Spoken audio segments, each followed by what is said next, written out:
In today's video, I'm going to show you guys a handful of ways that you can get more people to show up for whether it's appointments, sales calls, you name it. If you have any mechanism where somebody has to show up to something in order for them to buy, this is going to be a handful of tactics that may be helpful for you. So I want to start off by just kind of establishing like what is the overall goal of all the stuff that we're going to cover today.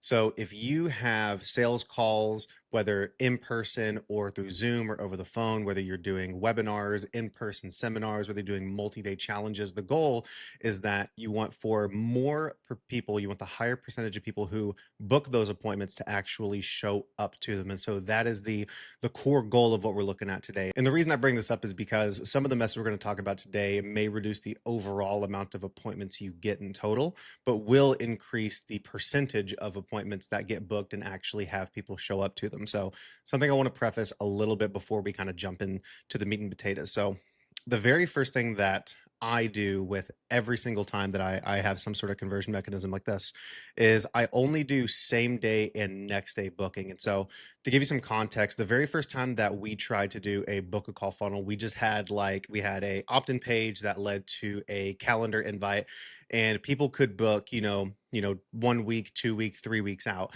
And we got a lot of people who actually booked appointments when we had it set up that way. The problem is that we had all these appointments that were kind of sitting in limbo.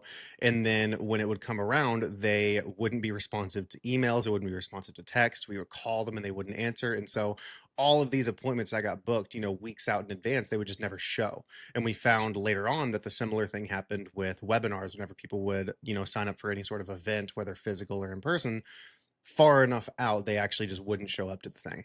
And so the very first thing that we did to solve this was that we switched completely to same day, next day booking. And so it's the idea that if today is Tuesday, then you can only book for Tuesday and Wednesday. You can't book any further than that.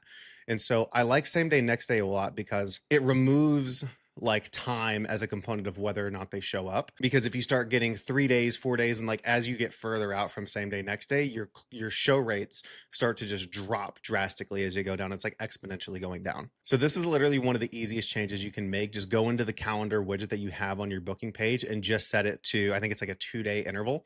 And then that's all that you have to do. And so boom, that's like one thing you can do to not only just drag those appointments forward so you don't have as many of them that are sitting in limbo, but will also increase the likelihood that these appointments actually show up to their calls. So that's one of the first things that you can do. The second thing that I do is I always dangle some type of carrot. And so on webinars, one of the things that we did is we had this first time tax lien buyer's guide.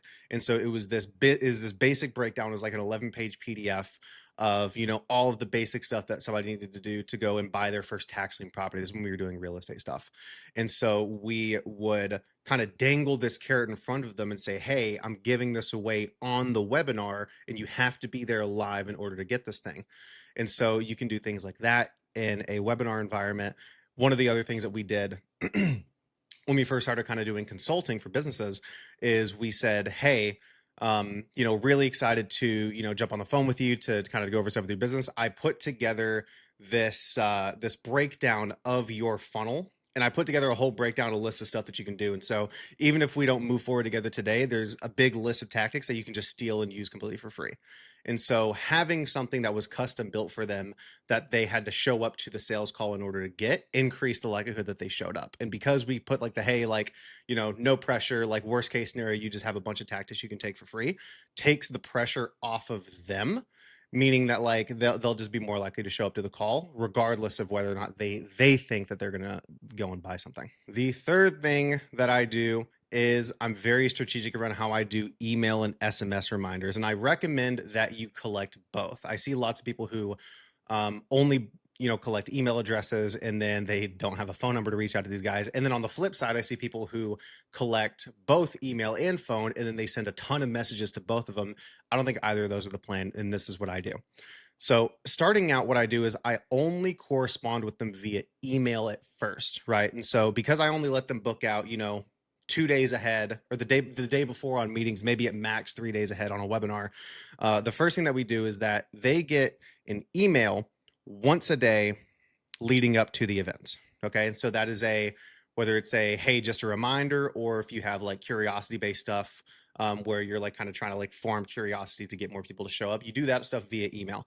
The other reason I like doing this through email is because you get more data. And so you can track open rates, you can track click through rates, you can track response rates through email, whereas you can't really track anything with SMS unless you have a link and then you have that piece of data. So I do one email a day and then I do another email the morning of the appointment. So think of this as like a 9 a.m. reminder, like, hey, just a heads up, like, looking forward to talking to you later on today, like one of those type of emails. And then the SMS I save for 15 minutes before that call is scheduled. And the reason that I do this is because we tried, like when we first started collecting, phone numbers and stuff, we would match every single correspondence that we did on email with a text message. And one of the things that we found was that email is one of those contact points that I feel is less intrusive than text message, right? And so, I don't get notifications for my email. I just kind of happen to check it whenever I get the chance to, whereas text messages have like push notifications. And so, because we were texting these people so often, they would either A, unsubscribe, and then we couldn't correspond with them at all in the future, or they would just block the phone number. And then we still couldn't correspond with them via text in the future. And the worst part about what happens when they actually block your number is that not only do they not get the text messages, but they won't get your phone calls anymore either. So I like to collect SMS, but I like to be super tactical to where I actually use it. And I don't use it as the main point of correspondence. I mostly do email. And then for the really important stuff, like, hey, 15 minutes till your appointment, I go ahead and I reach out to them through SMS.